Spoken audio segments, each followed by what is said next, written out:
जय श्री राम। यदि आपको काशी विश्वनाथ वाराणसी जाने का सौभाग्य प्राप्त हुआ हो तो भगवान से प्रार्थना करें कि एक बार आपको उत्तर काशी उत्तराखंड जाने का भी वे अवसर दें। वहाँ जाकर आपको लगेगा कि आप एक दूसरी वाराणसी में आ गए हों।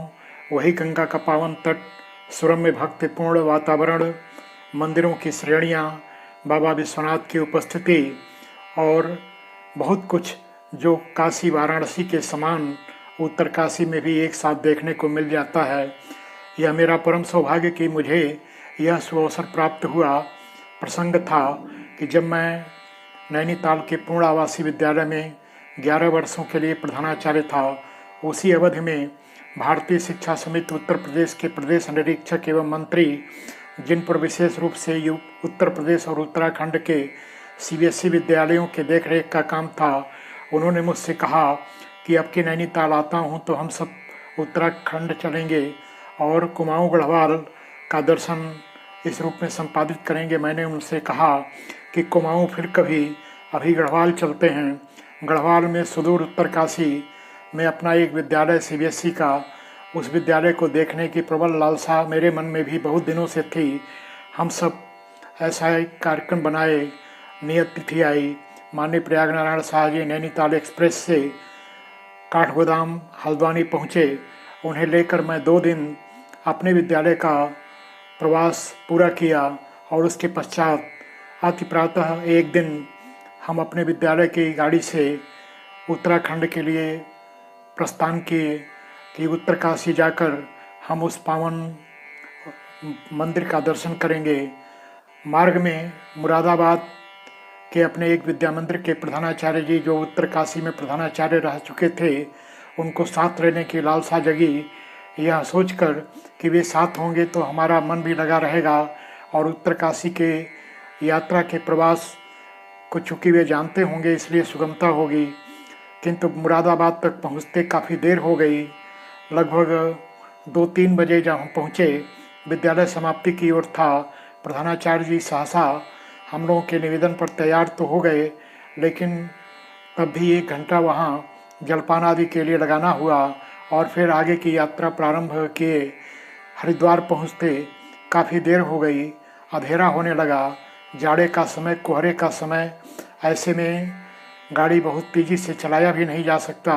यद्यपि हमारी गाड़ी का चालक मदन सिंह बोरा पहाड़ी रास्तों का विशेषज्ञ, बचपन से जिसने वहाँ के रास्तों पर गाड़ियों का संचालन किया था, वह हंसमुख, विनोदी और प्रसन्न बदन रहने वाला बालक, वह कहा कि आज हरिद्वार में रुकने का कार्यक्रम बनाते हैं।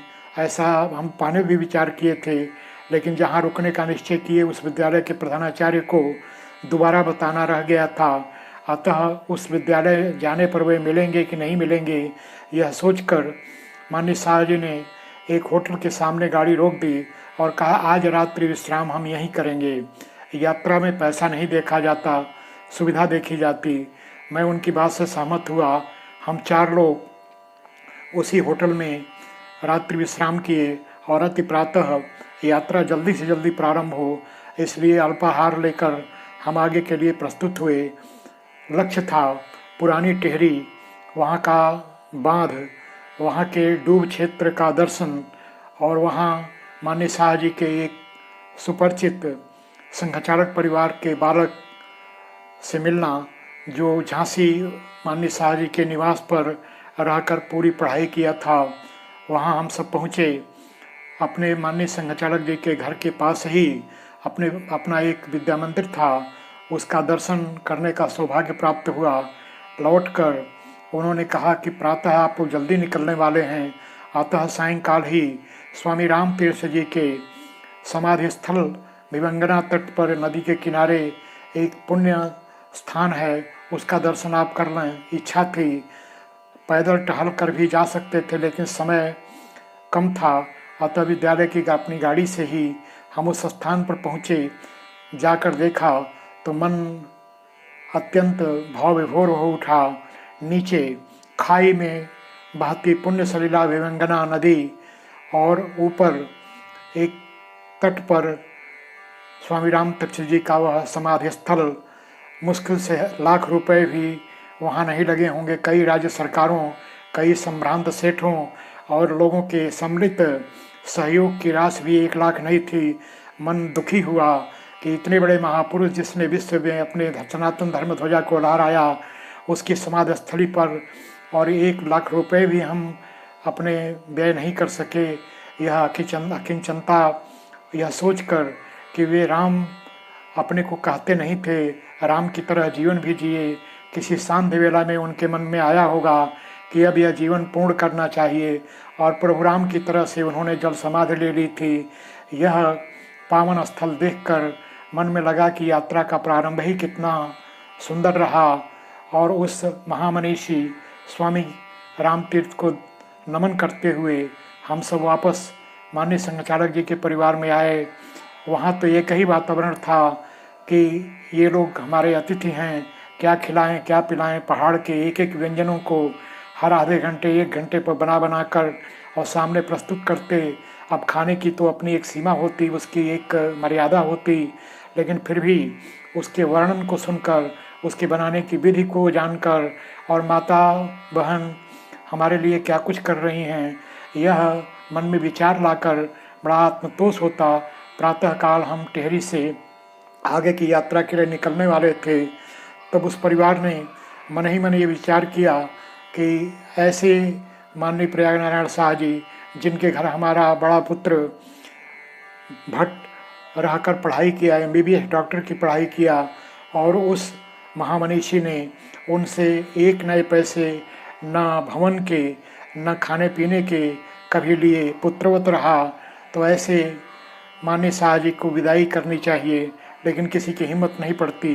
लोगों ने यह दायित्व मुझे सौंपा, मैंने शाह जी का मन बनाया। यद्यप शाह जी मेरे ऊपर क्रुद्ध हुए कि मैं इस परिवार से कुछ नहीं लूँगा, लेकिन मैंने उसे प्रेम का प्रतीक मानकर, और जो कुछ उन लोगों ने वस्त्र के रूप में या भेंट के रूप में अर्पित किया, उसे मैं जबरन अपने प्रेम के बल पर माननीय शाह जी को अर्पित किया। आगे की यात्रा प्रारंभ हुई। रास्ते में एक से एक रमणीय स्थान आए।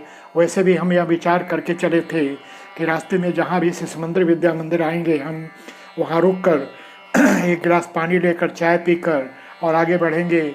इस क्रम में रास्ते में चंबा आया। बहुत सारे ध्वज वहाँ के घरों पर टंगे हुए थे। मैंने पूछा कि ये चंबा में इतने ध्वज क्यों? कहा ये लोग बौद्ध मत को मानने वाले, इसलिए नाना प्रकार के रंग बिरंगे कपड़ों वाले इस ध्वज को अपने घरों पर धारण करते। वहाँ की 1-2 प्रसिद्धि और भी ध्यान में आई। वहाँ यह ध्यान में आया कि दोनों तरफ पहने जाने वाली सदरी, ऊनी जैकेट, कपड़े ये बड़े लोकप्रिय होते। कुछ लेने का मन था, लेकिन मन केवल एक सदरी लेकर संतुष्ट हुआ। आगे सांध्य काल तक हम उत्तरकाशी पहुंच गए। उत्तरकाशी में हम लोग के रुकने की व्यवस्था बड़ी उत्तम थी। कहने को लक्ष्मण कुटी, लेकिन किसी 3 स्टार 5 स्टार होटल की टक्कर में वह कुटी भी दिखाई पड़ती। सारी सुविधाएं वहां विद्यमान थी। पूरी रात यह विचार करते व्यतीत हुआ कि कल प्रातः बाबा विश्वनाथ के दर्शन का सौभाग्य प्राप्त होगा। माननीय शाह जी ने कहा कि कल क्यों, आज भी समय है, हम टहलते मंदिर दर्शन कर सकते हैं। विचार उत्तम था, थकान थी, लेकिन बाबा विश्वनाथ के दर्शन का सौभाग्य हो तो कैसी थकान। हम सब पैदल मंदिर की ओर टहलते निकल पड़े। वहाँ मंदिर के मुख्य पुजारी, स्थानीय संस्कृत महाविद्यालय के प्राचार्य, जो स्वयं उस समय वहाँ विद्यमान थे, उनसे परिचय हुआ, उनका आशीर्वाद लिए, और उन्होंने शास्त्रोक्त विधि से हम सबसे अभिषेक कराया। यह सौभाग्य कि उत्तरकाशी के पावन बाबा विश्वनाथ के शिवलिंग पर और ऐसे पवित्र वातावरण में अभिषेक का सुअवसर प्राप्त हो, ऐसा तो सौभाग्य से ही प्राप्त होता। वहाँ 2 घंटे रहकर और फिर अंधेरा होते होते अपने आवास पर आ गए। रात्रि में नींद तो आ रही थी, लेकिन कल की रात की एक मन में भावना भरी हुई थी। जब हम टिहरी थे तो हमको बताया गया कि आज से कुछ दिनों के बाद यहाँ पानी छोड़ा जाएगा, यहाँ कई बांस भर पानी होगा। रात भर नींद आई और गई। लगता था कि अभी किसी भी क्षण पानी यहाँ आकर हमको डुबो जाएगा, लेकिन ऐसी कोई बात उत्तरकाशी के इस आश्रम में नहीं थी।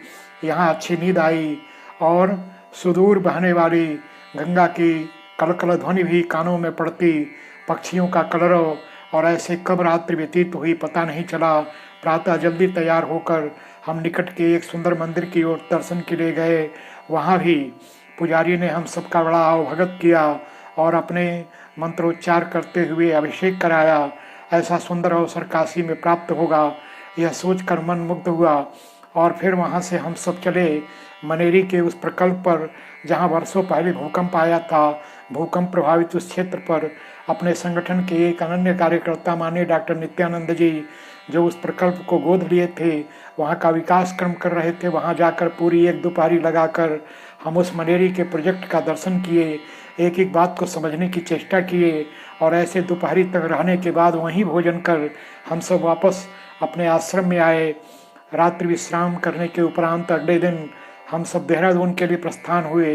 रास्ते में टिहरी रुकने का कार्यक्रम तो था, लेकिन फिर ये सोचकर कि यात्रा को जल्दी पूरा करना है, हम देहरादून आए।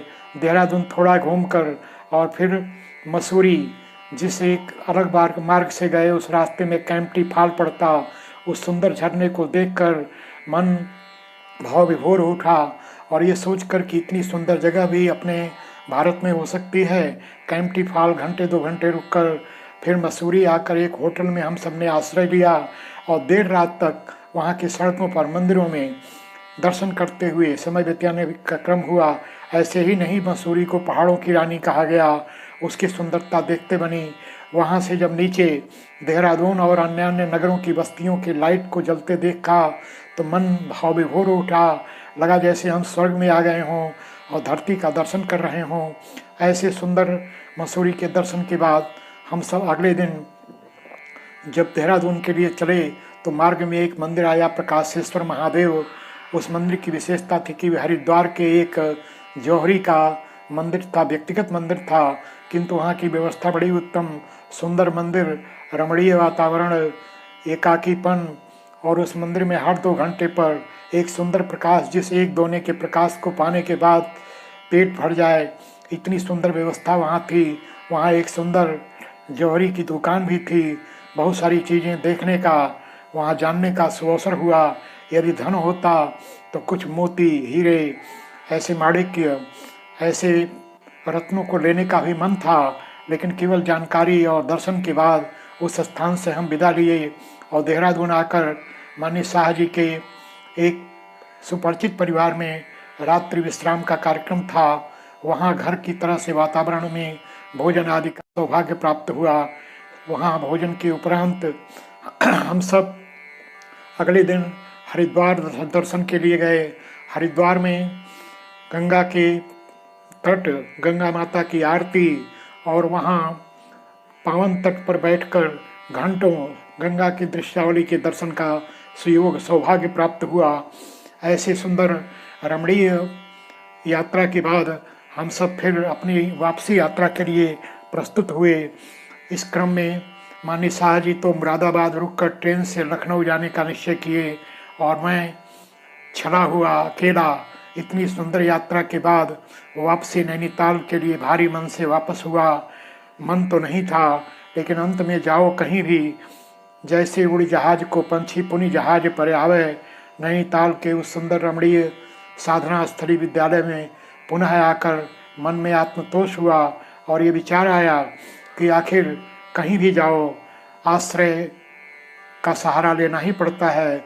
नैनीताल के उस वातावरण में आकर फिर से हम अपने काम में जुट गए, लेकिन मन के किसी कोने में हरिद्वार, देहरादून, मसूरी, पुरानी टिहरी, चंबा और उत्तरकाशी, मनेरी, इन सब रमणीय स्थलों के दर्शन का जो सौभाग्य प्राप्त हुआ था वह आज भी मन के कोने में अंकित है, जिसका वर्णन 15-20 मिनट में करना यह प्रमाद होगा।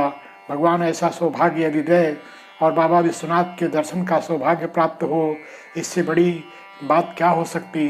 जय श्री राम।